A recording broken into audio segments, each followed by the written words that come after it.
How to cut and split audio in AudioDirector. First of all, open AudioDirector on your computer and launch the project where your audio file is located, or import a new audio file if you haven't already.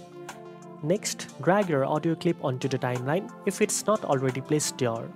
Once your clip is on the timeline, you can begin cutting or splitting it.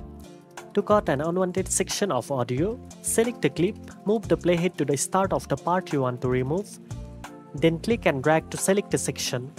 Click the cut key from the toolbar or press Ctrl X to remove it. To split an audio clip, move the playhead to the exact point where you want to divide the clip. Then press Ctrl T on your keyboard. This will split your audio into two separate clips at the playhead position. You can repeat this process to divide your audio into multiple segments for easier editing or rearranging. After cutting and splitting, you can move, delete, or adjust the individual clips as needed. Zoom in for more precise edits and use playback to ensure everything is accurate. Finally, review your audio to confirm your cuts and splits are perfect. Now you know how to cut and split audio in AudioDirector. If you found this video helpful, don't forget to like, share, and subscribe for more editing tips. Thanks for watching, and I'll see you in the next one.